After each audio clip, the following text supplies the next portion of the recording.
นะโมพุทธัสสะขอนอบน้อมแด่พระสัมมาสัมพุทธเจ้าพุทธัสสะโหชอบได้โดยพระองค์เองนะโมธัมมัสสะขอนอบน้อมแด่พระธรรมที่พระองค์ได้ตรัสไว้ดีแล้วนะโมสังฆัสสะขอนอบน้อมแด่พระอริยสงฆ์ผู้ทรงศีลสุตติคุณกราบถวายความเคารพคณะครูบาอาจารย์มีพระฐานสวยพระฐานสมจันทร์พร้อมด้วยคณะครูบาอาจารย์ทุกอันทุกองค์ขอความสุขความเจริญจงบังเกิดมีในธรรมแก่บรรดาสามเณรทั้งหลายขอเจริญพรญาติโยมสาธุชนทั้งหลายบ้านทาหัวสร้างและก็บ้านอื่นๆเนาะต่อไปกาขอให้เราทั้งหลายได้ตั้งใจฟังเทศปิดเสียงโทรศัพท์ไว้งดการคุยกันงดกิจกรรมอย่างอื่นๆเพื่อเป็นการเคารพธรรมเพื่อเป็นการบ่รบกวนผู้อื่นในการฟังธรรมและก็เพื่อเป็นการเข้าใจในการฟังธรรมว่าตามสวยพันวะเทศขึ้นอยู่ก็ไม่ออกเนาะถ้าไม่ออกอยากฟังก็ขึ้นมาแล้วก็ตั้งใจเพราะฉะนั้นเนาะถ้าผู้ใดสนใจอยากฟังก็ต้องตั้งใจก็ให้เหมาะสมแก่การฟังธรรมนั่นแหละแต่เราบ่ตั้งใจบ่สนใจก็นั่งเมื่อยซื่อๆบ่เข้าใจนะแล้วก็บ่เป็นการเคารพธรรมเมื่อวานนี้เพิ่นนิมนต์มาบ่ทันต้องขออภัยครูบาอาจารย์เลยก็ญาติโยมหลายๆอย่างจะว่ามีครูบาอาจารย์ได้นิมนต์เพิ่นมาเยี่ยมยามวัดเนาะเป็นวัดก็เป็นสำนักสงฆ์สร้างใหม่สำนักสงฆ์สิริปัญโยวนารามชื่อสายาพระทานใหญ่สมบูรณ์ต่างอยู่บ้านพักขยาเนาะแต่ว่าอยู่ไกลบ้านน้องสะกับบ้านเดียวกันเนาะบ้านเดียวกันก็ถวายวางวันที่16ก็ไปอยู่ตั้งแต่คืนวันที่15กะ4-5คืนแล้วเนาะประกาศนิมนต์มากล่าวธรรมะก็เลยล่อถาครูบาอาจารย์เพิ่นจะมาเยี่ยมยามวัด10 กว่าองค์เนาะได้นิมนต์เพิ่นมาไว้แล้วครับคิดว่าเพิ่นจะมาหอดไว้แน่ก็ล่อถาเพิ่นก็จะมาหอดกับบ่าย3ก็เลยบ่ได้มาทางผีมาอยู่เนาะมาแต่มาบ่ทันก็เลยว่ามื้ออื่นเช้าก็จังนิมนต์มาเทศน์ใหม่คือว่าแก่โตเนาะแก่โตอากาศฟังตามสมควรแก่เวลาครูบาอาจารย์ก็สันเขาไปนำเนาะญาติโยมทั้งหลายก็นั่งฟังไปนำเพื่อบ่เป็นการเสียเวลาไปโดยเปล่าประโยชน์ไม่ข่าวกับสันเขาไปนำเนาะการจะเว้าเกี่ยวกับเรื่องการให้ทานเนี่ยเนาะเพราะบรรยากาศตอนเช้าเกี่ยวกับการทำบุญใส่บาตรถวายทานถวายทานที่นี่การให้ทานนี่ก็เป็นเหตุเป็นปัจจัยแห่งมรรคผลนิพพานได้คือกันเด้ถึงแม้ว่าการให้ทานนี่จะเป็นบุญกุศลขันพื้นนอกศาสนานี่เขาก็สามารถให้ได้เฮ็ดได้บ่แม่นว่ามีแต่ในศาสนาพุทธเท่านั้นศาสนาอื่นก็มีการให้ทานคือกันนั่นแหละเพราะว่าการให้ทานก็คือการเสียสละแบ่งปันทให้โดยจิตอนุเคราะห์โดยการอยากจะช่วยเหลือเกื้อกูลกันก็เป็นบุญเป็นกุศลแม้แต่ให้แต่กับสัตว์เดรัจฉานก็มีอานิสงส์ถึง100 ชาตินะให้แก่มนุษย์ผู้มีศีลก็มีอานิสงส์ถึง 1,000 มนุษย์ผู้มีศีลก็มีอานิสงส์ถึง 100,000 เพราะฉะนั้นการให้ทานเนี่ยเป็นบุญกุศลขันพื้นที่ทุกคนสามารถเฮ็ดได้นอกศาสนาก็เฮ็ดได้แต่ว่าจะได้บุญหน่อยบุญหลายนั่นก็ขึ้นอยู่กับผู้รับนำแล้วก็ขึ้นอยู่กับเจตนาของบุคคลผู้ให้ทานให้ทานคือกันโยแต่ว่าบุญกุศลใดหน่อยได้หลายนี่ก็ต่างกันเด้ญาติโยมอยู่ในศาลานี่มาให้ทานมาถวายทานมาใส่บาตรผู้ใดจะได้อานิสงส์หน่อยได้อานิสงส์หลายบุญหน่อยบุญหลายนะก็ต่างกันอีกเด้บ่คือกันเด้เป็นหยังคือบ่คือกันขึ้นอยู่กับความเหลื่อมใสศรัทธาความเอาใจใส่ความเข้าใจความเคารพศรัทธาเจตนาในการให้ของแต่ละคนก็ขึ้นอยู่กับผู้รับก็หลายเหตุหลายปัจจัยเนาะหลายเหตุหลายปัจจัยถ้าเฮาให้ทานปรารถนาเพียงแต่ว่าทรัพย์สมบัติอย่างต่างๆนี่ก็ อานิสงส์ส่งผลกับ เป็นเพียงแต่ทรัพย์สมบัติแล้วก็เวียนว่ายตายเกิดอยู่แบบนี้ล่ะแต่ถ้าปรารถนาขอให้มีส่วนแห่งธรรมะแห่งธรรมที่พระอรหันต์ได้หู้ได้ตรัสรู้ตัวนี้ก็เป็นเหตุเป็นปัจจัยแห่งพระนิพพานได้เหมือนอดีตของพระติสสาปุติคัตตะเถระเป็นนายพรานลาเนื้อไปหาตอนกไปยิงนกไปเอานกได้นกหลายเนาะหักปีกหักแขนหักขามันแล้วก็มาขังไว้ส่วนหนึ่งกับปิ้งขายแน่ปิ้งกินแน่เหลือจากปิ้งขายปิ้งกินกับขังไว้มันก็ทรมานแล้วมือหนึ่งแล้วก็ปิ้งนกเพื่อที่จะกินแต่เห็นพระมาบิณฑบาตเป็นพระอรหันต์เนาะมาบิณฑบาตแล้วก็เลยเกิดความเหลื่อมใสว่ามื้อนี้ทายธรรมของเฮาก็มีแล้วผู้รับทานก็มีแล้วเฮาก็มีใจเหลื่อมใสศรัทธาอยากจะทำบุญแล้วก็เลยได้ใส่บาตรแล้วก็ตั้งความปรารถนาว่าขอข้าพเจ้าจงมีส่วนแห่งธรรมที่ท่านพระอาจารย์ได้หู้ได้เห็นก็คือเจตนาครับมันนิพพานนะเพราะว่าเพิ่นเป็นพระอรหันต์ก็คือหมดกิเลสคือเพิ่นมีส่วนแห่งการหมดกิเลสคือเพิ่นตัวนี้ก็ทรงผลได้นะครับปรารถนาเด้แล้วก็ตั้งใจแล้วก็เฮ็ดอยู่แบบนั้นนะแต่ว่าส่วนที่เราไปหักปีกนกหักขานกนั่นส่งผลให้เพิ่นตนโตนี่เวลาเพิ่นป่วยเนาะเหมือนว่ากระดูกมันแตกมันหักมันเป็นตุ่มเป็นน้องเต็มโตนะ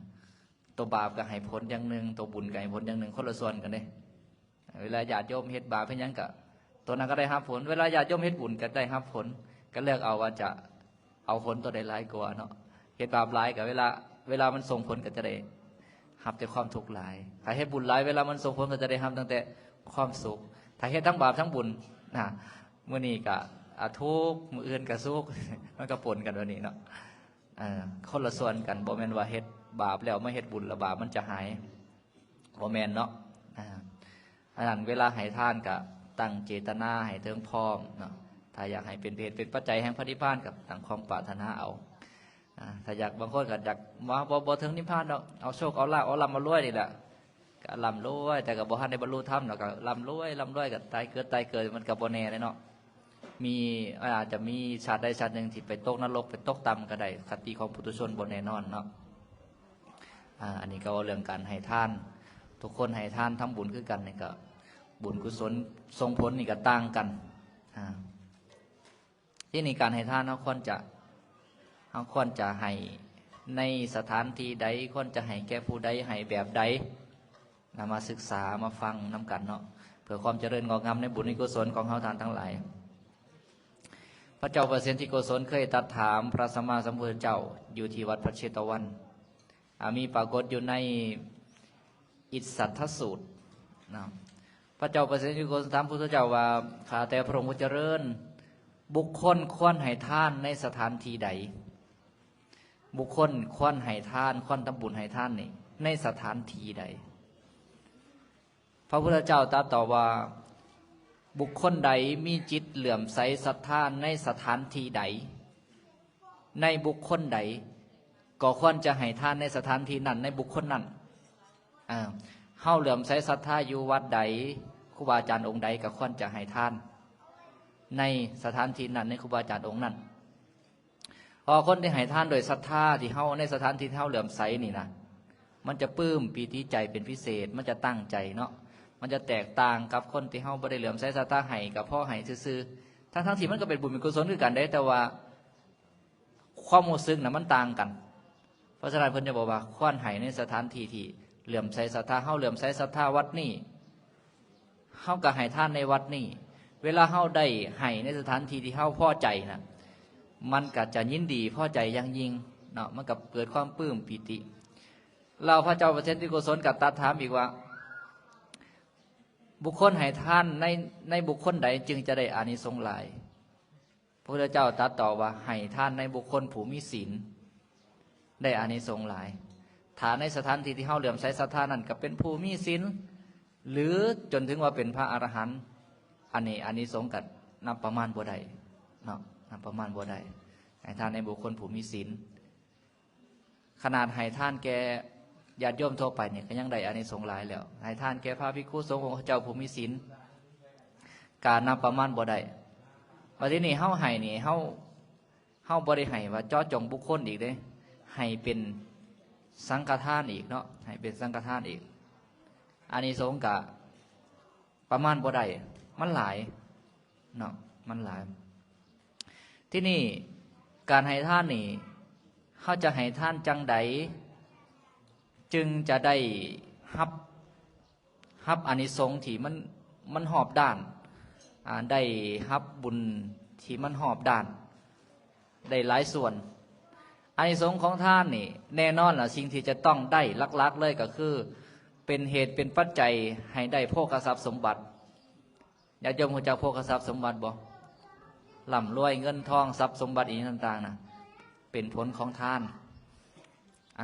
บางคนบอกว่าเป็นผลจากการทำงานนะกับ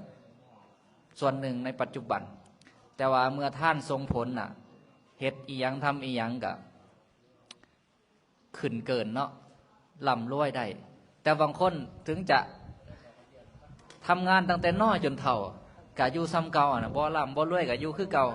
น่ะผลของท่านที่บ่ส่งผลแต่บางคนเด้ผลท่านส่งผลน่ะเกิดมาน่ะ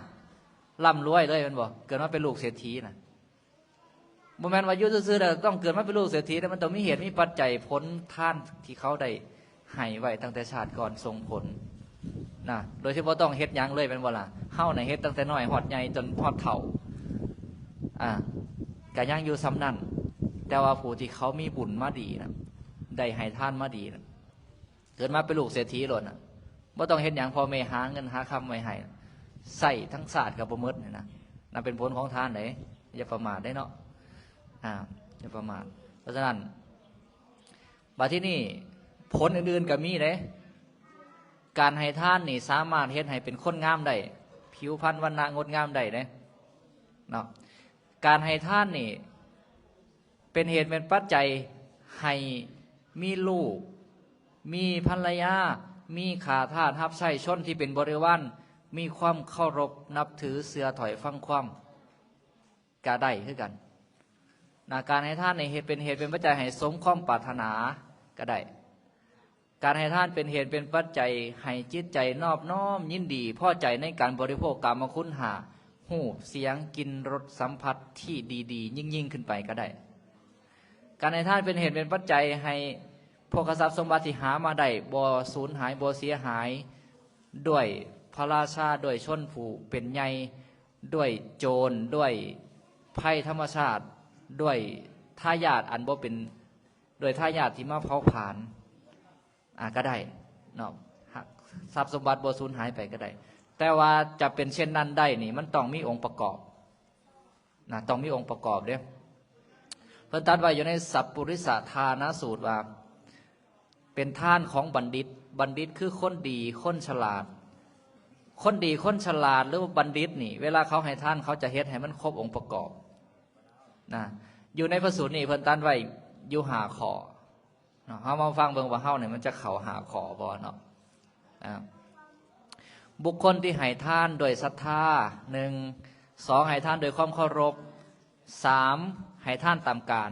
4ให้ทานโดยจิตอนุเคราะห์5ให้ทานบ่กระทบตนบ่กระทบผู้อื่นเฮานี่อยู่ใน5ข้อบ่อยู่ใน5ข้อบ่บุคคลที่ให้ทานโดยศรัทธาเพิ่นบอกว่าเป็นเหตุเป็นปัจจัยเมื่อเราลงนี้ไปแล้วยอมเข้าถึงสุคติโลกสวรรค์เมื่อหมดบุญจากสวรรค์กลับมาเกิดเป็นมนุษย์เป็นเหตุเป็นปัจจัยให้ได้โภคทรัพย์สมบัติมีทรัพย์หลายอันนี้เป็นอานิสงส์โดยตรงที่ได้จากการให้ทานอยู่แล้วเนาะต่อมาอีกผลของการให้ทานโดยศรัทธานั้นส่งผลให้เป็นผู้มีผิวพรรณวรรณะงดงามแม้แต่ในการให้นะคนที่ให้ทานโดยศรัทธานี่นะแตกต่างเขาเหลื่อมใสศรัทธากำลังใส่บาตรกำลังถวายทานเนี่ยนี่จิตใจกับปลื้มปีติมันบ่ดีใจ สังเกตเบิ่งสีหน้าก็ฮู้เนาะดีใจ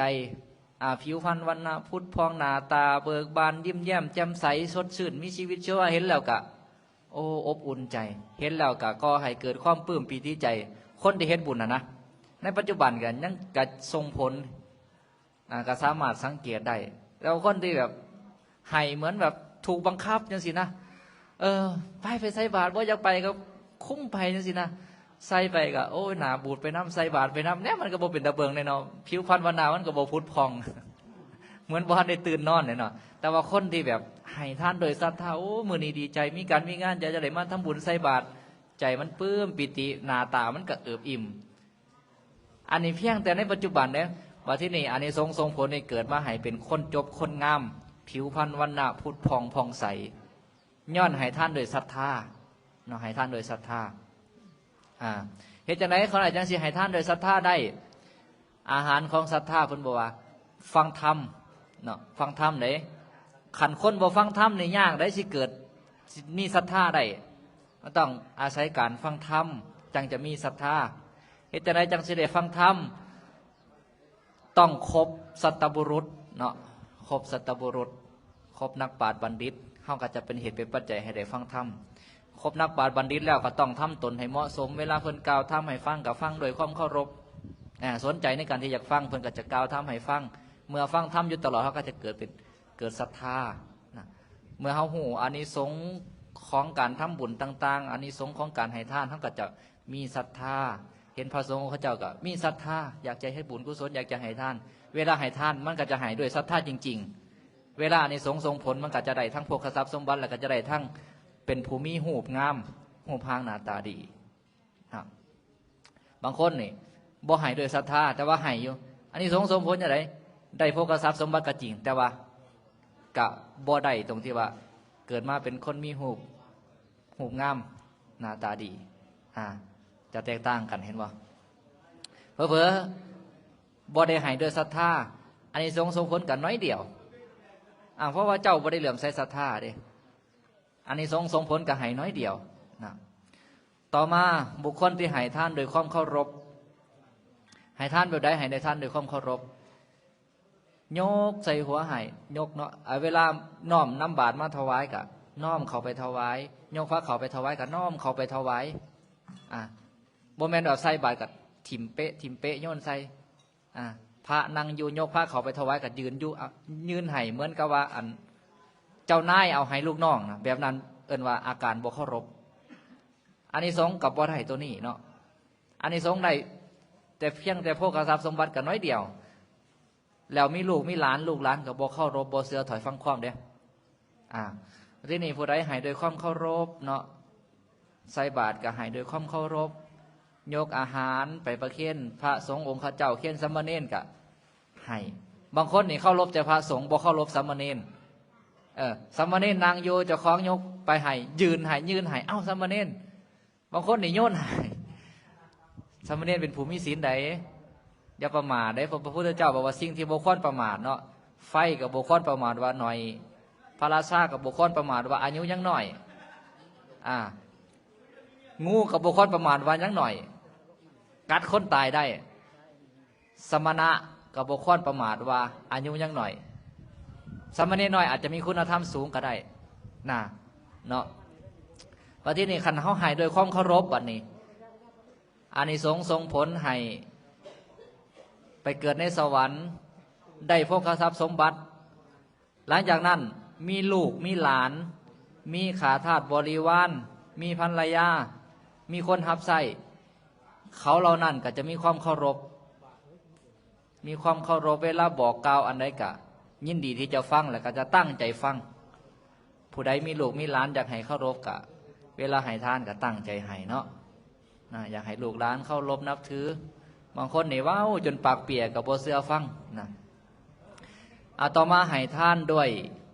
ให้ทานตามการแบบใดให้ทานตามการช่วงเวลาใดเฮาควรให้สิ่งใดช่วงยามแลงควรให้หยังนำปานะเนาะหรือสิ่งของอย่างอื่น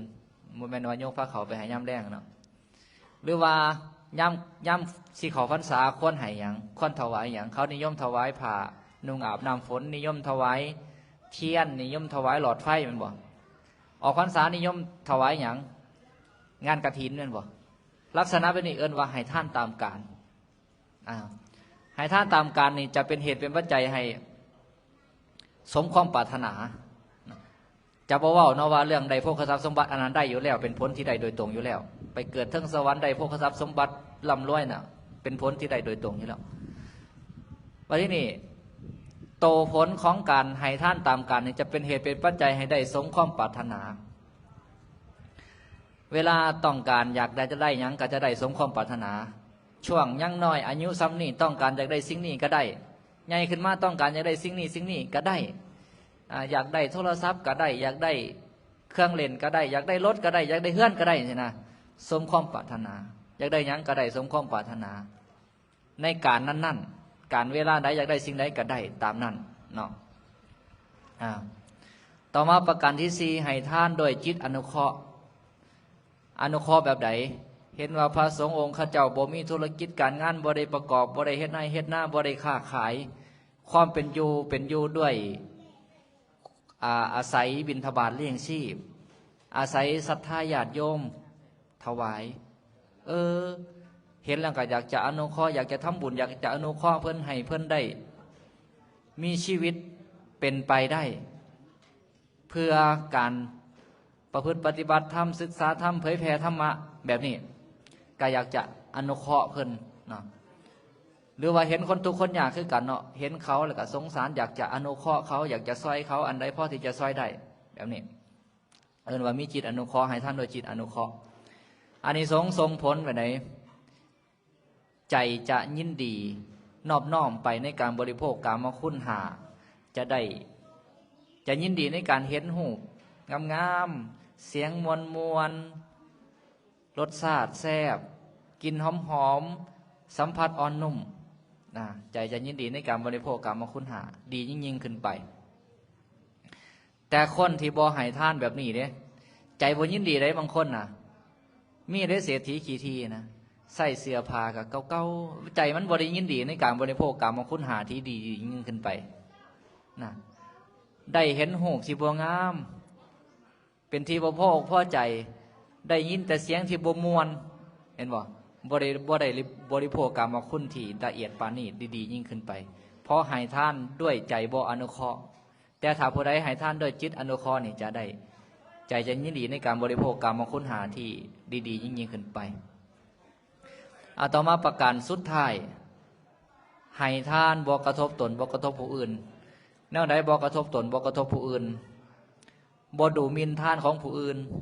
บ่ดูหมิ่นท่านของตนบ่ดูหมิ่นท่านของผู้อื่นว่าคือให้หน่อยแท้คือให้แบบนั้นแบบนี้บ่ดูหมิ่นท่านเจ้าของโอ้ยของเฮานี่บ่ละเอียดปานนี้ซ้ำของคนอื่นเนาะว่าน้อยอกน้อยใจอันนั้นว่าลักษณะว่าดูหมิ่นท่านของตนดูหมิ่นท่านของผู้อื่นหรือกระทบตนกระทบผู้อื่นหรือว่าไปบังคับคนอื่นนี่นะจนคนอื่นเดือดร้อนลำบากบ่ได้เนาะก็ต้องเอาตามกำลังของเฮาของคนอื่นเฮามีซ้ำใดคนอื่นมีซ้ำใดก็ให้ตามกำลังทรัพย์และศรัทธาที่มีอยู่นั่นแหละก็จะบ่เป็นการกระทบเนาะมาที่นี่อานิสงส์ทรงผลเป็นจังไดทรัพย์สมบัติบ่มีเหตุให้สูญเสียด้วยภัยธรรมชาติภัยเกิดจากภัยใหม่เกิดจากน้ำท่วมหรือภัยเกิดจากพระราชามายึดเอาหรือว่าจากภูมิอำนาจในบ้านในเมืองมายึดเอามายึดเอามาข่มเหงหรือเกิดจากโจรมาลักเอาหรือเกิดจากญาติพี่น้องบ่เป็นที่ฮักหรือเกิดจากทายาทลูกหลานมาเผาผลาญบางคนเนาะมีทรัพย์สมบัติหลายร่ำรวยแต่ว่าก็มีเหตุให้เสียบ่เสียอย่างหนึ่งก็เสียอย่างหนึ่งบ่เสียก็เสียย้อนลูกหลานมาเผาผลาญเสียย้อนลูกหลานมาเผาผลาญหาได้มาทำได้กับลูกร้อยเอาลูกทรัพย์สมบัติหามาซื้อนั่นซื้อนี่ไว้กับลูกเอาไปขายเอาไปจำนำนั่นนี่ก็มีเหตุให้สูญเสียเพราะลูกหลานอันนั้นเกิดมาจากการให้ท่านที่บ่กระทบให้ท่านที่กระทบตนกระทบผู้อื่น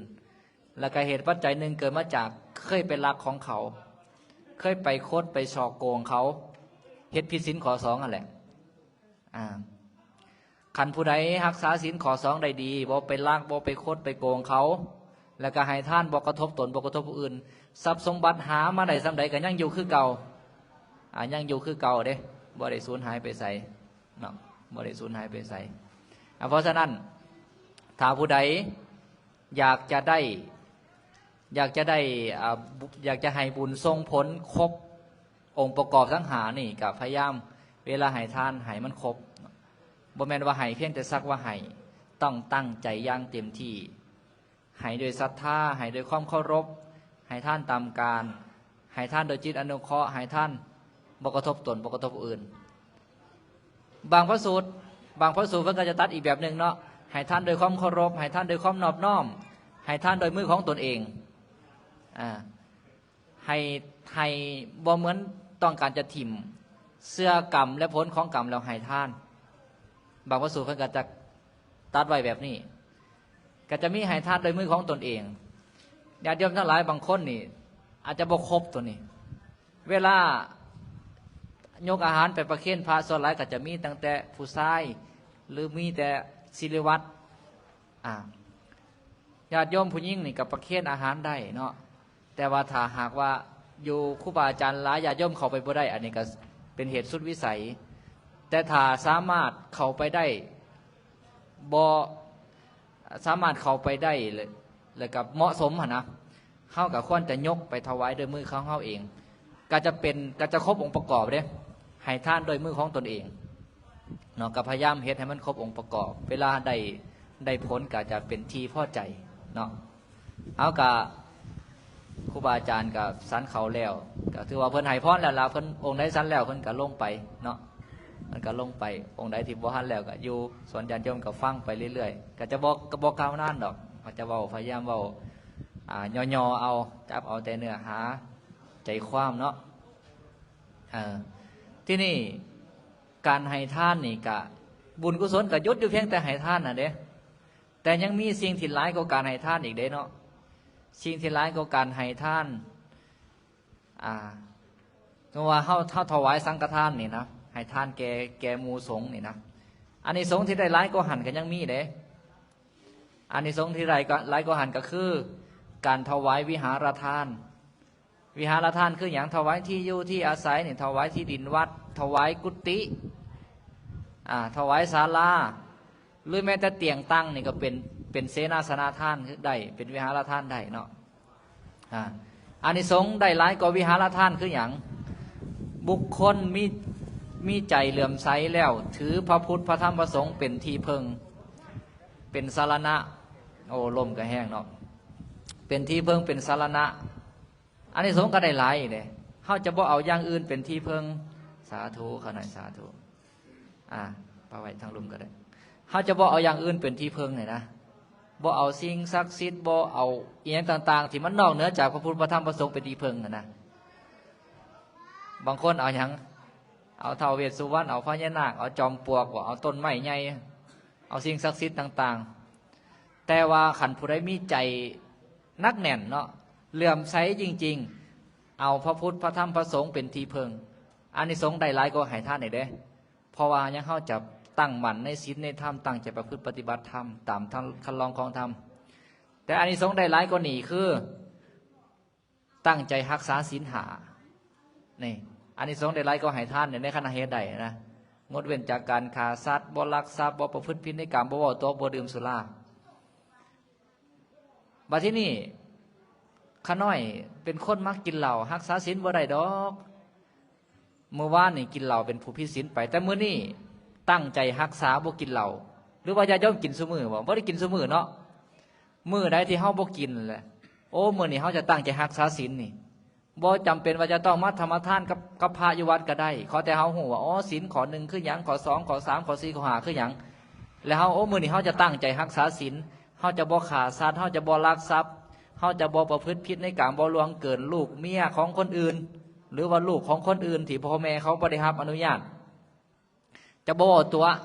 จะบ่กินเหล้าเมาสุรา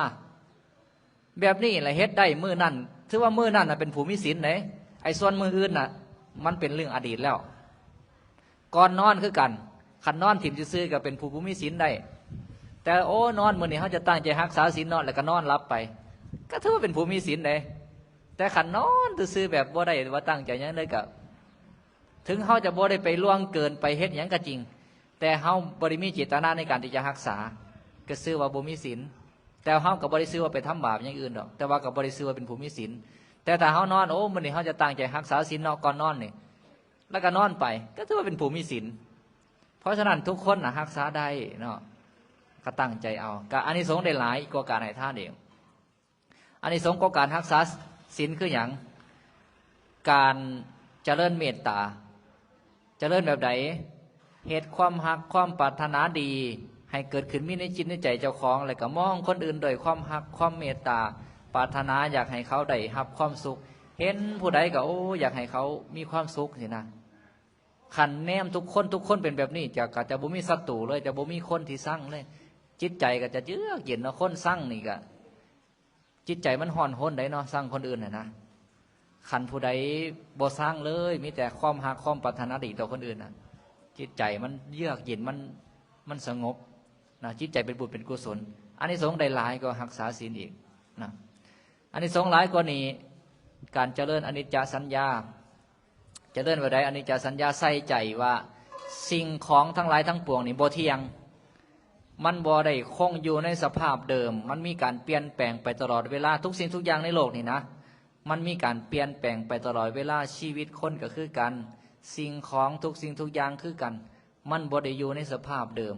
เมื่อเฮาเจริญอนิจจสัญญาในใจอยู่แบบนี้เฮาจะบ่มีความยึดมั่นถือมั่นเฮาจะเห็นว่าโอ้มือใดมือหนึ่งมันก็จะต้องเปลี่ยนสภาพไปนะพอเมียอยู่น้ำกันตั้งแต่เป็นหนุ่มเป็นสาวกะโอ้มีความหักความแพงกันเนาะแต่อยู่ต่อมากะโอ้เริ่มเฒ่าแล้วแนมเบิ่งกันกะเฒ่าโอ้อีมือใดมือหนึ่งกะเฒ่าไปก็หนีก็จะตายจากกันแม่นบ่ตายจากกันแล้วแป๊บเดียวชีวิตนะแป๊บเดียวหรือว่าสิ่งอื่นๆคือกันโอ้มันบ่คงอยู่สภาพเดิมเนาะอยากให้มันเป็นแบบนี้ตลอดไปมันก็เป็นไปบ่ได้มันจะเลื่อนอยู่แบบนี้นะก็จะคลายความยึดมั่นถือมั่นออกไปได้อาจจะบ่ได้เมื่อแต่ว่าเฮาก็เข้าใจตามความเป็นจริงได้เฮาก็จะมีสติในการใช้ชีวิตเนาะมีสติในการใช้ชีวิตหรืออยู่กับพ่อกับแม่โอ้พ่อแม่เฮานี่ก็เริ่มเฒ่าไปเรื่อยแล้วจากเพิ่นสิอยู่นำเฮาไปมื้อใดแน่ก็อยากจะดูแลพ่อแม่เลี้ยงดูพ่อแม่ได้บัดนี้เนาะเคยเฮ็ดผิดหยังก็โอ้บ่อยากเฮ็ดผิดคือเก่าแล้วย่านพ่อแม่เสียใจตายจากไปบ่มีโอกาสได้ขอโทษได้ขอหยังมันจะคิดหาหนทางในการเฮ็ดบุญเฮ็ดกุศลมันจะคิดอยากจะทำคุณงามความดีละมันจะมีสติหลายขึ้นมันจะบ่อยากยึดมั่นถือมั่นแล้วในทรัพย์สมบัติในสิ่งของต่างๆก็เมื่อบ่ยึดมั่นถือมั่นมันก็จะค่อยลดละไปได้เรื่อยๆจนละกิเลสที่มันนอนเนื่องอยู่ในขันธสันดานได้จนหมดกิเลสจนบรรลุนิพพานเพิ่นจึงว่ามีอานิสงส์หลายเนาะเพราะฉะนั้นเฮาก็บ่หยุดอยู่เพียงแต่การให้ทานเนาะรักษาศีลขึ้นมาเจริญภาวนาขึ้นมาฟังเทศน์ฟังธรรมขึ้นมาเจริญอนิจจสัญญาพยายามบ่ให้ยึดมั่นถือมั่นให้เห็นตามความเป็นจริงของสภาวะที่มันเป็นอยู่ในโลกนี้ก็จะถอนความยึดมั่นถือมั่นได้สุดท้ายก็พ้นทุกข์เนาะอากาศสมควรแก่เวลาอนุโมทนาบุญกับญาติโยมชาวบ้านทาหัวสร้างเนาะนครเกษรพรหมวิหารแกงสวรรณเขตเฮาถือว่าก็ได้มาสมใจแล้วเนาะเมื่อวานนี่พลาดโอกาสมาบ่ทันมื้อนี้ก็แก่โตญาติโยมทั้งหลายก็ถือว่าตั้งใจฟังธรรมเนาะก็อนุโมทนาบุญกุศลถ้ามีการมีงานก็ไปฟังได้เนาะอยู่สำนักสงฆ์สิริปัญโยหรือว่าบ่มีการมีงานก็ไปไหว้พระสวดมนต์ฟังธรรมก็จะแสดงธรรมให้ฟังตลอดถ้ามีญาติมีโยมไปเนาะก็สามารถไปได้ตลอดแล้วหรือผู้ใดอยากไปทางป่าช่วงนี้บุกเบิกใหม่โอ้ป่าโฮกหลายไปน้ำแม่ขาวแต๋วนะแม่ขาวแต๋วก็สิไปอยู่ก็สิทางที่พักให้เพิ่นไปทางป่าไปยังซอยเนาะผู้สอบผู้ชายผู้ยิ่งได้หมดไปทางป่าไปยังไปบุกเบิกมันโฮกหลายไปเลือกทีบอลจะสร้างกุฏิสร้างยันต่างๆกับไปซอยได้เนาะบ่มีทรัพย์ก็เอาคือเอาแห้งไปซอยฝากเด้อ อนุโมทนาบุญกับเฮาทานทั้งหลายทุกท่านทุกคนได้มาทำบุญใส่บาตรรักษาศีลฟังเทศน์ฟังธรรมมื้อนี้ขอให้ท่านทั้งหลายเป็นผู้เพียรพร้อมไปด้วยโภคทรัพย์สมบัติบริวารสมบัติครอบครัวอยู่เย็นเป็นสุขประกอบสัมมาอาชีพอันใดก็ขอให้เจริญรุ่งเรืองบ่มีอุปสรรคขัดข้องขอให้เจริญด้วยอายุวันนะสุขภาละปฏิภาณธนาสารสมบัติธรรมสารสมบัติกิจสิ่งหนึ่งปรารถนาสิ่งใดที่เป็นไปโดยชอบประกอบด้วยธรรมขอความคิดความปรารถนาเหล่านั้นของเฮาทั้งหลายจงสำเร็จในที่ทุกสถานในการทุกเมื่อตลอดไปด้วยกันจงทุกทานทุกคนเถิด